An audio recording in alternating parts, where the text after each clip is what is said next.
The hand on her arm was a manacle of bruised ego. Dr. Eris Thorne felt the pressure of each finger, a distinct and familiar brand of ownership that tightened not just on her skin, but around her ribs, making the air in her sterile office suddenly thin and hot. She did not flinch. She did not pull away. Years of practice had taught her that resistance was a form of fuel for the fire that was Dr. Marcus Vance, her husband, and the chief of surgery. Resistance was a currency he traded in, a challenge that made his eyes glitter with a cruel, predatory delight. So she stood, a statue carved from exhaustion, her gaze fixed on the mahogany grain of her desktop. She had been so close. The digital signature on the separation agreement had hovered under the cursor for a full 10 minutes, a flickering promise of a life that was simply her own. The air in her office, usually scented with antiseptic and old paper, had for a moment smelled like freedom. It was a quiet, unassuming scent, like rain on dry earth. Then the door had crashed open and the storm had walked in, wearing a bespoke suit and a scowl that he believed made him look powerful. It only made him look like a petulant child. "What is this?" Marcus's voice was a low growl, the one he used in the operating theater to intimidate residents. He shook a sheaf of papers in his other hand, the hard copies her lawyer had couriered to his office. An act of war, he'd called it. To Eris, it had been an act of survival. She did not answer. The silence was a landscape she knew well. She had lived in its valleys and canyons for a decade, learning its topography, its hidden shelters. Marcus hated the silence. It was a vacuum his voice could not fill, a territory he could not conquer. "Eris, I'm talking to you!" he snapped, his grip tightening. Her wrist throbbed with a dull, rhythmic ache. "The Obsidian Gala is in 3 days. 3 days. And you pull this stunt now? Do you have any idea how this makes me look?" She thought about the gala. She thought about the weight of the emerald gown hanging in her closet, a dress he had chosen. She thought about the smile she would be expected to wear, a piece of social prosthesis that never quite reached her eyes. She thought about the way he would place his hand on the small of her back, a gesture that looked like affection to others but felt like a leash to her. It was all a performance, and she was simply tired of her role. "I'm not discussing this with you here, Marcus," she said. Her voice was level, a stark contrast to the frantic pulse hammering at the base of her throat. It was a surgeon's voice, calm in the face of crisis. It was the only part of her that still felt truly hers. "Not discussing it?" He laughed, a short, ugly bark of a sound. "You serve me with these papers. You try to dismantle my life a week before I accept the Surgeon of the Decade award, and you're not going to discuss it? You have an obligation to me, to this hospital." He had not updated the file. He was working from a version of her that had never been entirely accurate, a projection of his own needs. The heiress he was speaking to was a woman who would fold, who would prioritize his image over her own sanity. That woman had been eroding for years, worn down by 1,000 small cruelties until only the bedrock of her own competence remained. That woman had finally dissolved this afternoon.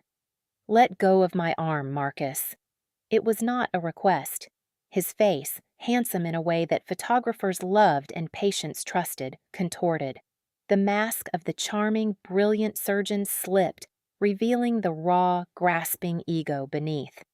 "You don't give me orders, not now, not ever. You are my wife. You will stand by my side at that gala, and you will smile, and you will show everyone what a strong, supportive team we are. And then, when it's over, we can deal with this little fit of yours." He punctuated the sentence by shoving her, not hard enough to make her fall, but with enough force that she stumbled back against her desk. The corner dug sharply into her hip. A stack of patient files she had been reviewing slid to the floor, scattering across the polished linoleum. X-rays and case notes fanned out like a fallen house of cards. The wreckage of her work, her quiet sanctuary, lay at her feet. She did not scream. She did not cry. She simply looked down at the mess, at the tangible evidence of her life's focus and felt a cold, sharp clarity settle over her. The kind of clarity that comes after a fever breaks. It was over. Not just the marriage, the endurance, the silence, the long, lonely decade of being the uncredited, unacknowledged engine in his celebrated career. Her research, her techniques, her diagnostic genius. He had taken it all, polished it with his charisma, and presented it as his own. She had allowed it, telling herself it was for the good of the work, for the benefit of the patients. But that was a lie. She had allowed it because she was afraid of the man who now stood panting in her office, his face flushed with rage. But the exhaustion had finally, blessedly, outweighed the fear. "No," she said, her voice barely a whisper, but it cut through his heavy breathing like a scalpel. She bent down, her movements stiff, and began to gather the scattered papers. Her papers. Her work. "No?" He stepped forward, his expensive leather shoe landing on a chest X-ray, crinkling the image of a human heart she was scheduled to repair in the morning. "What do you mean, no?" Before she could answer, a presence filled the open doorway. It was not an entrance. It was a change in atmospheric pressure. The hum of the hospital corridor, the distant beep of monitors, the squeak of a gurney's wheels, it all seemed to fade, absorbed into a sudden, profound stillness. He did not rush. He was not performing. He simply stood there, a man carved from shadow and stillness, wearing a charcoal suit that seemed to drink the fluorescent light. His hands were in his pockets. His posture was one of absolute, unhurried calm. Eris had never seen him before, yet there was a strange resonance to his presence, as if he were a figure from a half-forgotten dream. Marcus, who had been looming over her, sensed the shift. He straightened up, turning toward the door with an air of arrogant irritation, ready to dismiss whoever dared to interrupt his domestic drama. The words died on his lips. His body went rigid. The blustering anger on his face curdled into confusion, then a flicker of something Eris had never seen on her husband before. Apprehension. The man in the doorway was Jae-sun Kwon. He was not a doctor. He was not a patient. He was a name whispered in the boardrooms of this hospital with a mixture of awe and terror. He was the silent, primary benefactor, the invisible hand that had funded the entire new cardiac wing, the man whose portfolio included global shipping, telecommunications, and other, less definable enterprises that thrived in the dark. He was a structural power, not a performative one. The kind of silence that doesn't echo. The kind that settles. Jason's eyes, dark and unnervingly perceptive, were not on Marcus. They were on Eris. He took in the scene without any visible reaction. The scattered files, the crinkled X-ray under Marcus's shoe, the red finger marks blooming on Eris's pale arm. His gaze was not pitying, it was assessing. It was the look of a man cataloging facts. He finally shifted his attention to Marcus. His voice, when he spoke, was low and smooth, yet it carried the weight of absolute authority. It was steady as iron wrapped in silk. "Take your foot off the patient's file." It was a simple command, delivered with no inflection. Marcus, flustered, looked down as if just noticing his shoe was on the X-ray. He snatched it back, his movements suddenly clumsy. "Mr. Kwon," he stammered, the chief of surgery reduced to a fumbling subordinate.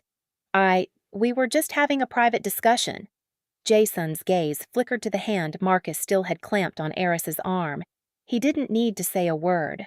The look was enough. Marcus dropped his hand as if her skin had suddenly become molten lava. He took a half step back, trying to regain his composure, trying to reassemble the mask of authority.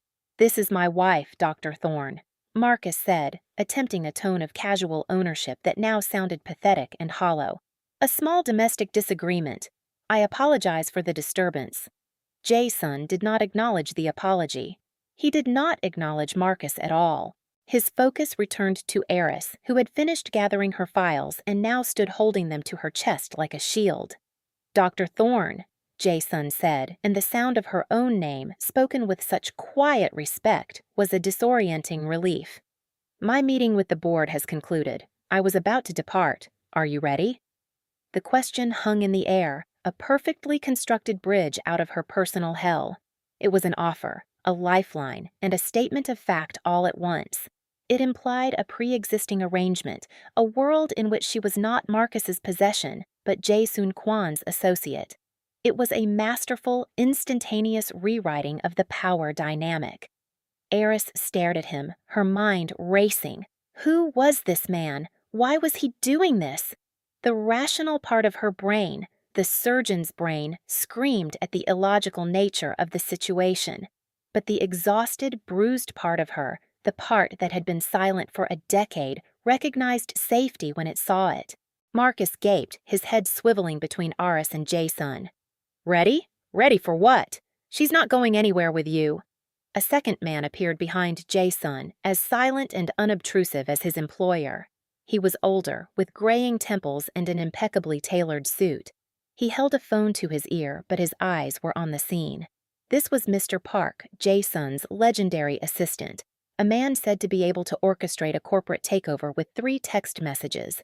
Jae-Sun ignored Marcus completely, his eyes still locked on Eris. He gave a small, almost imperceptible nod. It was permission. It was a question. It was her choice. Eris took a breath. For the first time in what felt like a lifetime, it felt like her own air, in her own lungs. She gave a single, decisive nod back. The effect was immediate. Mr. Park spoke a few quiet words in Korean into his phone. Jae-Sun stepped fully into the office, creating a physical barrier between Eris and her husband. He did it without aggression, a simple repositioning of himself in space that was more definitive than any wall. I think you have a meeting with hospital security, Dr. Vance, Jae-Sun said, his tone still mild as if commenting on the weather. 2 uniformed security guards, men who usually saluted Marcus in the hallways, appeared in the doorway. Their faces were grim, their posture rigid. They did not look at Marcus. They looked at Mr. Park, awaiting their orders. What is the meaning of this? Marcus sputtered, his face a mottled patchwork of red and white. I am the chief of surgery. You can't— It seems you can, Jae-Sun murmured, turning his back on Marcus entirely to face Aris. Dr. Thorne, your work on non-invasive mitral valve repair is revolutionary. The latest progress report was particularly insightful. The statement was so unexpected, so specific, that it knocked the air from Eris's lungs more effectively than Marcus's shove had. The progress reports. She wrote them weekly, detailed and dense with data, and sent them to the anonymous grant foundation that funded her research. Marcus always dismissed them as a waste of her time. Just give them the bullet points, Aries. No one actually reads those things. Someone read those things. The man standing in front of her, the man whose quiet power was now dismantling her husband's world with chilling precision. Behind them, Marcus was being escorted out. He was not shouting now. He was making strangled, pleading sounds, his voice stripped of all its performative bravado. This is a misunderstanding. Mr. Kwan, please. Aris, tell them. She did not turn. She did not look back. She kept her eyes on Jae-Soon Kwan, on the man who had seen her work, who had seen her worth, long before he had ever seen her face. The office was quiet again. It was a new kind of silence. Not the heavy, oppressive silence of endurance, but the clean, empty silence of a slate wiped clean. My car is waiting, Jae-Sun said. He gestured toward the door, not leading, but inviting. Mr. Park is retrieving your personal effects from the locker room. Anything else you require from this place will be collected tomorrow. Aris looked around the office that had been her only refuge. The books, the anatomical models, the framed photo of her graduating class from medical school. Her, beaming, years before Marcus had taught her to dim her own light. She felt a pang of loss, not for the room, but for the woman she had been when she first occupied it. My patients, she said, her voice hoarse. I have surgeries scheduled.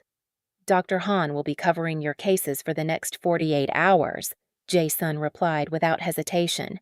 He has been fully briefed. Your patients are in excellent hands. The board agreed it was best you take a few days of personal leave.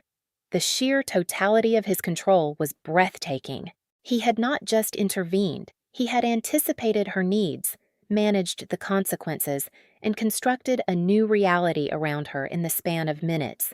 It was terrifying and, to a part of her she was ashamed to acknowledge, profoundly comforting. She clutched her files tighter. "I don't know who you are."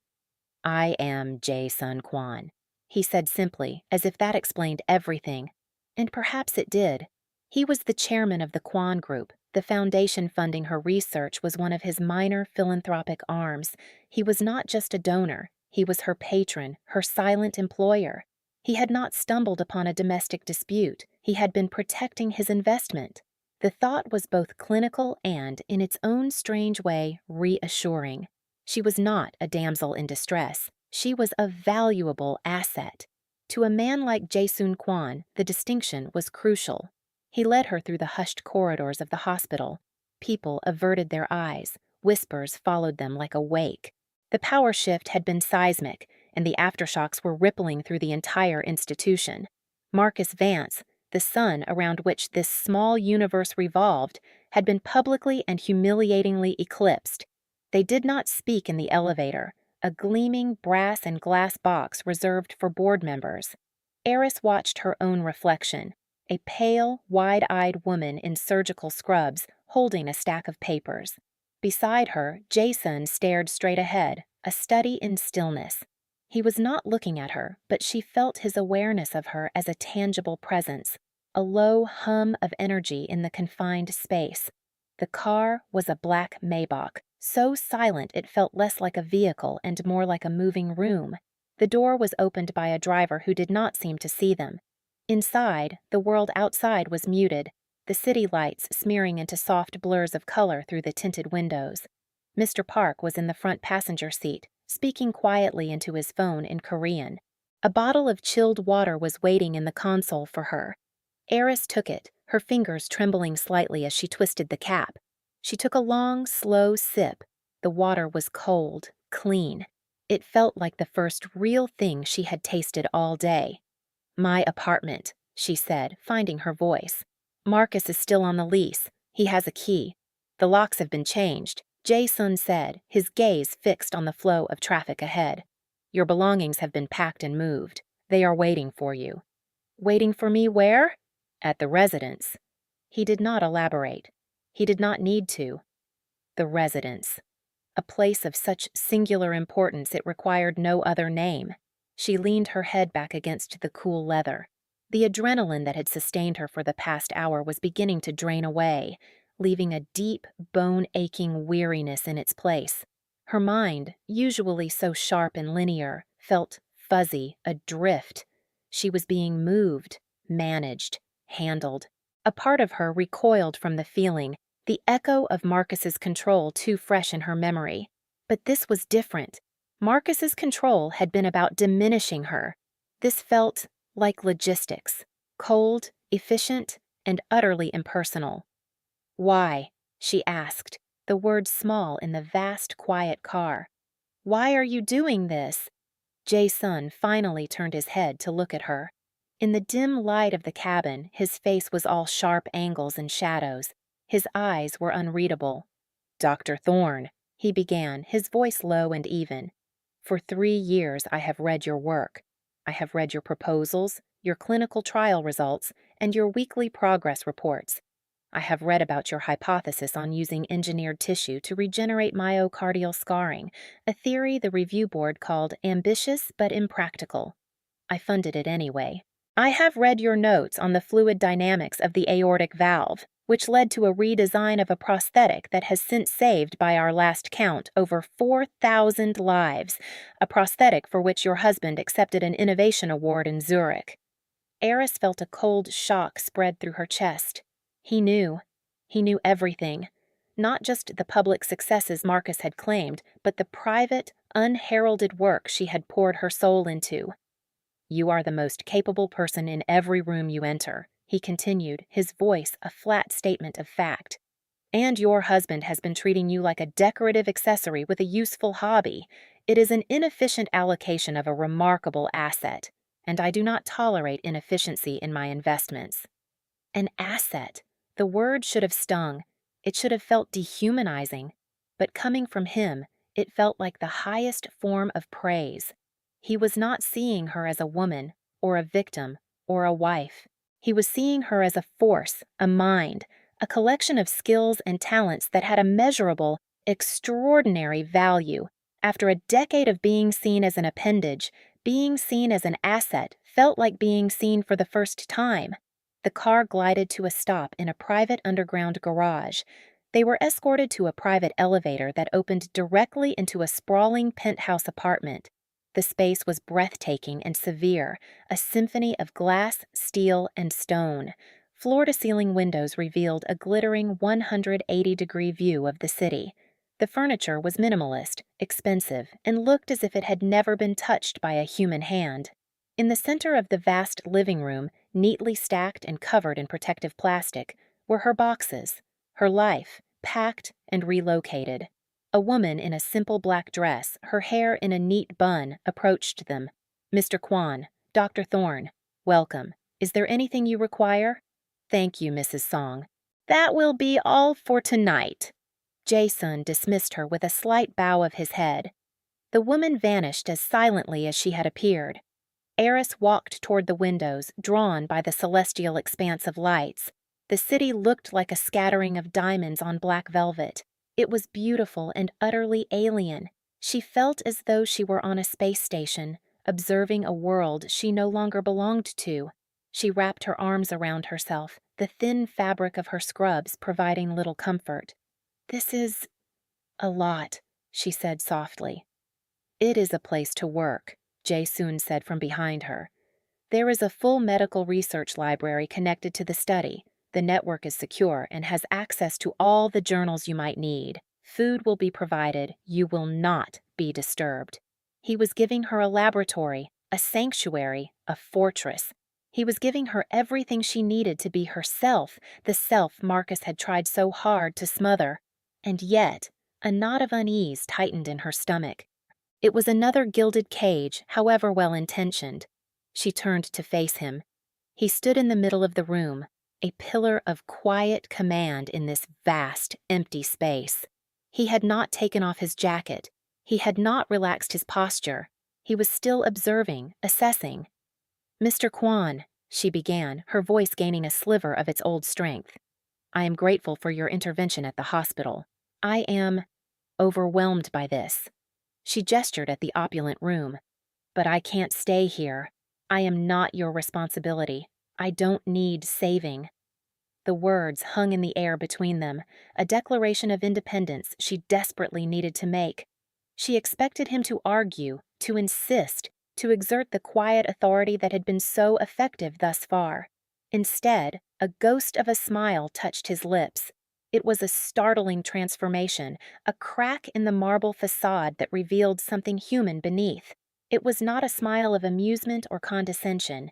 It was a smile of profound understanding. "I know," he said, his voice softer than she had yet heard it. "I am well aware that you do not need saving, Dr. Thorne. I need you to save me." The statement was so utterly absurd, so contrary to every fact she had gathered about this man, that Eris could only stare at him in stunned silence. Jae-soon Kwan, the titan of industry, the invisible kingmaker, needed saving? By her? He saw the disbelief on her face. He took a step closer, his presence filling the space between them not with threat, but with a strange, somber intimacy. "I live in a world of assets and liabilities, Dr. Thorne, of acquisitions and liquidations. It is a world of numbers on a screen, of contracts and consequences. It is precise. It is controlled. It is sterile." He looked around the vast, beautiful, empty room. "I have built an empire of quiet, efficient, empty rooms." His gaze returned to her, and for the first time she saw a flicker of something other than command in his eyes. It looked like weariness, a deep, structural weariness that no amount of wealth or power could alleviate. "You," he said, "are not an empty room. You are a creator. You see the human heart not as a pump, but as a miracle of biological engineering. You see a problem and you innovate, you build, you heal. That is a kind of power I can only observe. I can acquire companies that build scalpels. You can wield one to mend a life. I need to be reminded that such things exist. I need to be reminded of what it is I am protecting. He was not talking about her saving him from a physical threat. He was talking about something far more fundamental. He was asking her to be the soul in his machine, the life in his sterile empire. It was the most astonishing and terrifying job offer she had ever received. "I am not a symbol, Mr. Kwan," she said, her voice steady. "No," he agreed. "You are a surgeon, and I have a problem that requires a very delicate and precise operation. Marcus Vance is a cancer, not just in your life, but in the institution I have invested heavily in. He has been allowed to metastasize for too long. I intend to excise him, completely. But this kind of surgery is messy. There will be collateral damage if not handled correctly. Your research, your reputation, they are at risk." He was framing his war with Marcus as a medical procedure, using her language, her framework. It was a brilliant tactic, appealing to her intellect rather than her fear. "Stay here," he said. It was not a command this time, but a proposition. "Use my resources. Use this sanctuary I have built. Let me handle the demolition, and in return, you just keep doing what you do. Keep working, keep creating. Remind me what is worth building, not just what is worth buying." Eris looked from his intense, earnest face to the boxes containing the fragments of her old life. She thought of Marcus, of his rage and his ego. He would not let this go. He would fight, and he would fight dirty. He would try to destroy her reputation, claim her work, and paint her as an unstable, ungrateful wife. She knew this with absolute certainty. She could fight him alone. She had been prepared to. It would have been a long, ugly, exhausting battle. Or she could accept the help of the man who could end the war with a single phone call. A man who, for his own complex reasons, saw her not as a liability, but as the entire point of the exercise. "I don't leave because things become complicated," she said, echoing a phrase she had once used to reassure a patient's terrified family before a marathon surgery. It was a statement of principle. Her principle. Jae-soon nodded, understanding her meaning perfectly. "I am not asking you to leave. I am asking you to stay. To occupy this space. To make it yours." She walked over to one of the boxes and sliced through the packing tape with her thumbnail. Inside, nestled in bubble wrap, was a framed photograph of her parents, both gone now for years. They were smiling, their arms around each other. It was a simple, happy image from a life before Marcus, before the hollowing out had begun. She took the frame out and placed it on a stark marble mantelpiece. The small, warm photo looked incongruous and defiant in the cold, minimalist space. It was the first mark she had made on this new territory. A claim. "I will need my own legal counsel," she said, turning back to him. "Not yours. I will choose them." "Of course," he said. "A list of the city's top firms is on the desk in the study. My office will pay the retainer, but they will report only to you." "And my work," she continued, testing the boundaries of this new arrangement. "My intellectual property. The patents for the valve, the research for the myocardial regeneration, they are mine, not Marcus's. Not yours." "They have always been yours," he confirmed. "The paperwork to formally disentangle them from your husband's name and the hospital's general fund is already being drafted. You will be the sole patent holder." She had fought Marcus on this for years, and he had always refused, claiming it was better for the hospital to hold the patents. In a single afternoon, Jae-soon Kwan had accomplished what she had failed to do in half a decade. A sense of unreality washed over her again. She walked to the window, placing a hand on the cool, solid glass. The city sprawled below, indifferent and beautiful. She was safe. For the first time in 10 years, she was truly, physically, and legally safe. The feeling was so foreign it was almost painful. It was like a lung that had been collapsed for a long time, taking its first full breath.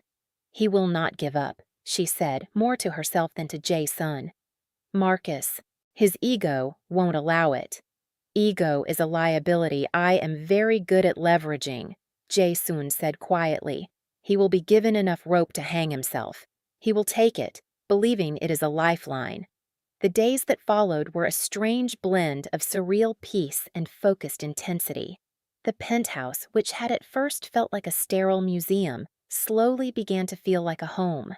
Eris unpacked her books, filling the cold, modern shelves with worn paperbacks and heavy medical textbooks.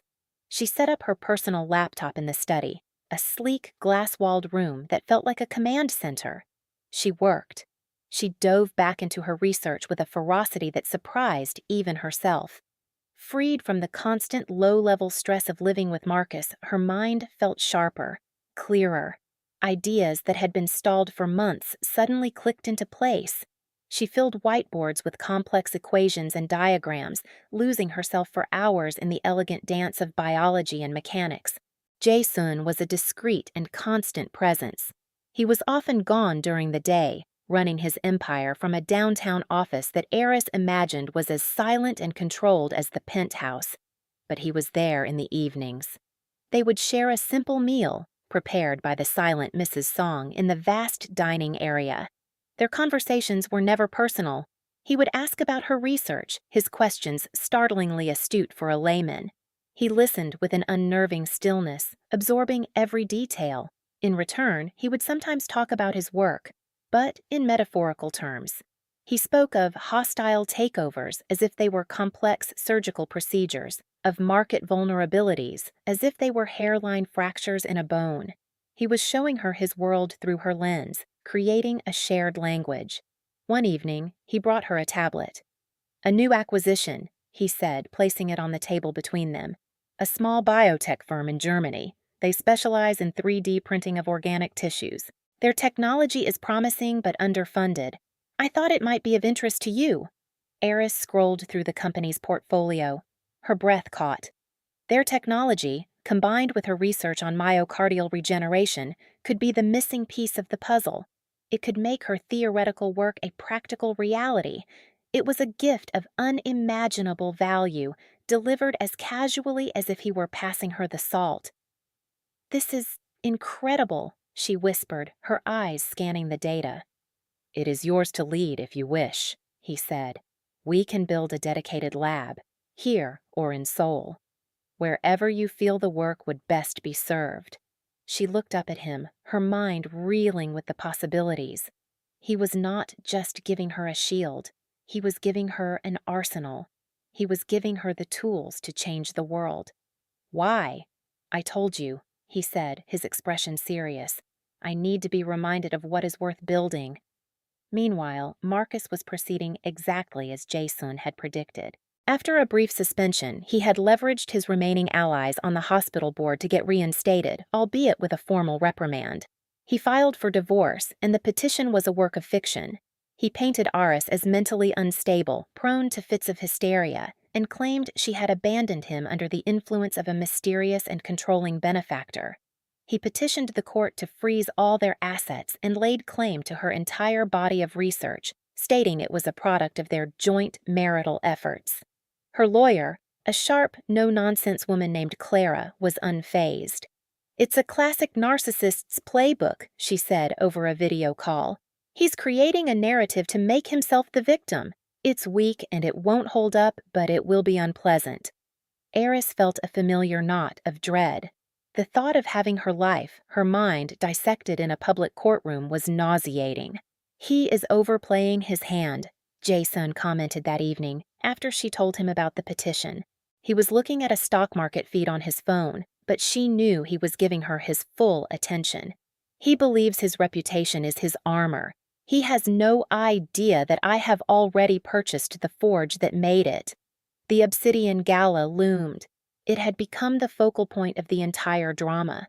Marcus was determined to attend, to show the world that he was unscathed, that he was still the king of his castle.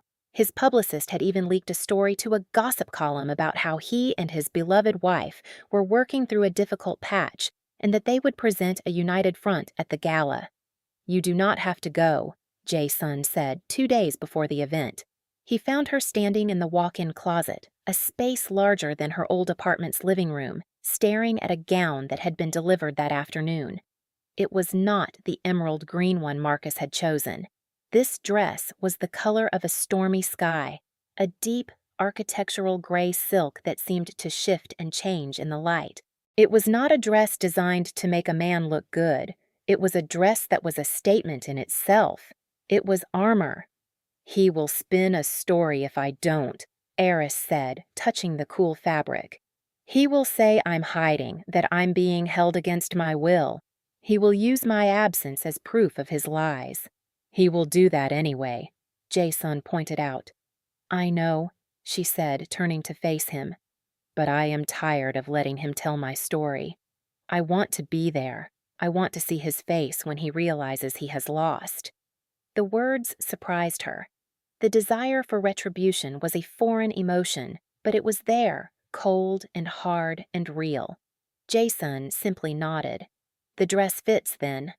On the night of the gala, the penthouse was filled with a quiet, focused energy.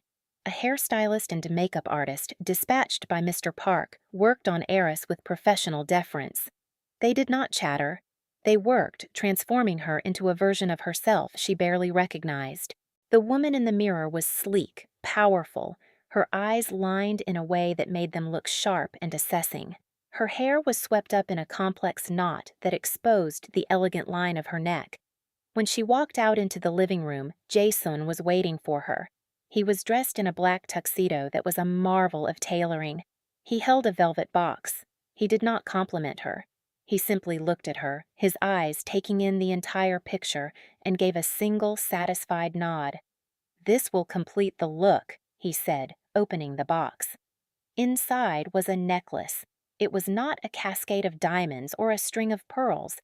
It was a single, breathtaking piece of sculpted white gold and black diamonds, designed to look like a stylized human heart, anatomically correct down to the aortic arch. It was strange, beautiful, and deeply personal. It was her work, her passion, made into art. She turned and he fastened it around her neck.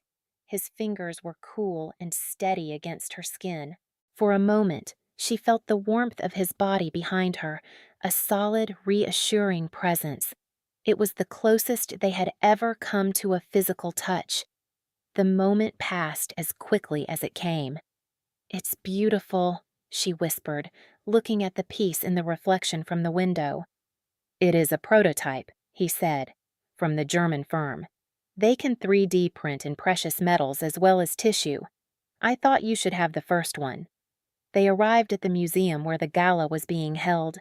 The entrance was a chaotic flash of cameras and shouting reporters. Jae-soon's Maybach did not stop at the main entrance. It glided past into a private underground entrance that led directly into the museum's administrative wing. The entire wing, Eris now knew, had been built with a donation from the Kwan Group. They were not guests here. He was the landlord. They emerged into a quiet corridor that opened onto a balcony overlooking the main hall. The party was in full swing below them. A sea of tuxedos and glittering gowns swirled under crystal chandeliers. The sound of a string quartet and polite chatter drifted up to them. "He is here," Jae-sun said, his eyes scanning the crowd. "By the main bar, holding court." Eris followed his gaze. She saw Marcus. He was laughing, a champagne flute in his hand, a circle of admirers hanging on his every word. He looked confident, powerful, completely at ease. He was performing the role of his life. "Are you ready, Dr. Thorne?" Jae-sun asked, his voice low. "Yes," she said. The fear was gone, replaced by a cold, calm resolve. They descended the grand marble staircase, not together, but separately. Jae-sun melted into the crowd, a shadow moving toward the hospital's board of directors, while Aries made her way along the edge of the room. She felt hundreds of eyes on her. The whispers started immediately. She ignored them. She was not here for them. She found her friend Lena, a young surgical nurse with a fierce sense of loyalty, standing near a towering ice sculpture. Lena's eyes went wide when she saw Eris. My God, Eris, she breathed. You look lethal. Is that a good thing? Iris asked, a genuine smile touching her lips.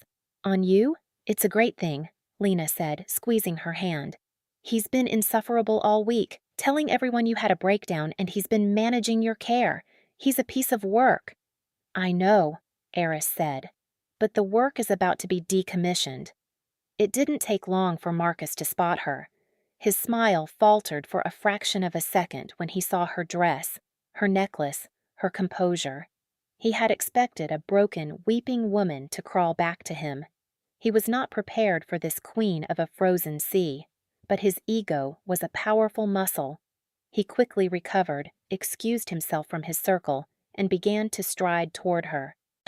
There you are, he said, his voice a low, proprietary hiss as he reached her. He grabbed her arm, his fingers digging into the silk. The gesture was a mirror of the one in her office, but this time it was for an audience. Everyone has been so worried. I told them you just needed some rest. Let go of my arm, Marcus, she said, her voice clear and cold, loud enough for Lena and a few others nearby to hear. Don't make a scene, Eris, he snarled, his smile a tight, painful grimace for the benefit of onlookers. You have an obligation. You are my wife. You will come with me, and we will present the award, and you will stand by my side. No, she said simply. His face darkened. You owe me. Everything you have, you owe to me. Your career, your name. I made you. Is that so? A quiet voice asked. Jay soon materialized beside them. He did not seem to have walked there. He simply was there.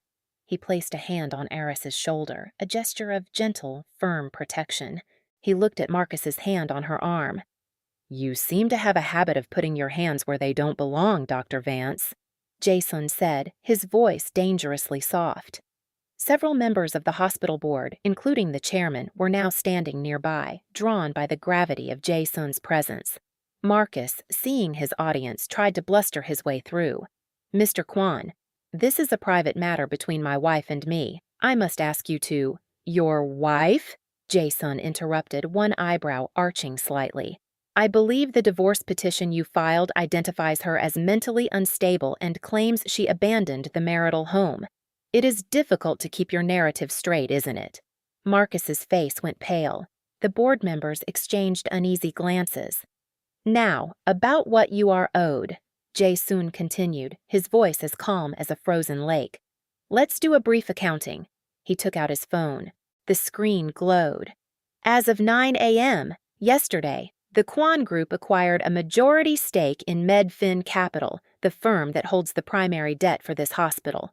So, in a way, I suppose you could say you work for me now. The hospital chairman made a small, choking sound. Then, Jae-sun went on, scrolling on his phone. There is the matter of the Da Vinci Shi surgical system you are so proud of. A marvelous piece of technology. My telecommunications division acquired a controlling interest in Intuitive Surgical 3 weeks ago. We are restructuring their endorsement policies. Marcus's mouth opened and closed silently. The foundation of his world was turning to sand beneath his feet. And finally, Jae-sun said, his voice dropping even lower, becoming almost conversational.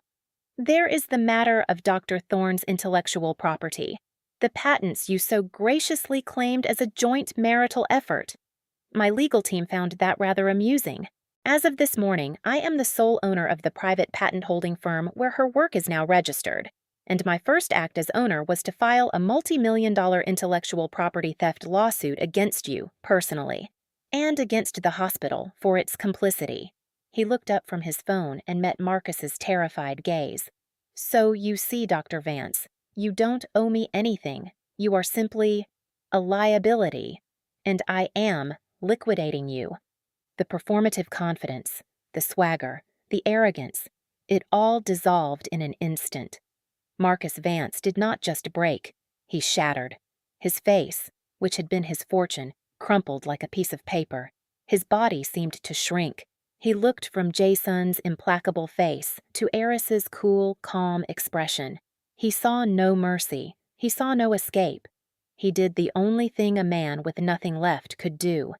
He dropped to his knees, right there, on the polished marble floor of the grand hall, in front of his colleagues, his rivals, and his patrons. The great Dr. Marcus Vance knelt. "Please," he begged, the word a ragged sob. He wasn't even looking at Eris anymore. His eyes were fixed on Jae-sun, the man who held the strings to his entire universe. "Please, don't. I'll do anything." Two of Jae-sun's security men, dressed in tuxedos and indistinguishable from the other guests, stepped forward. They moved without wasted motion. They each took one of Marcus's arms and lifted him to his feet as if he were a mannequin. He did not resist.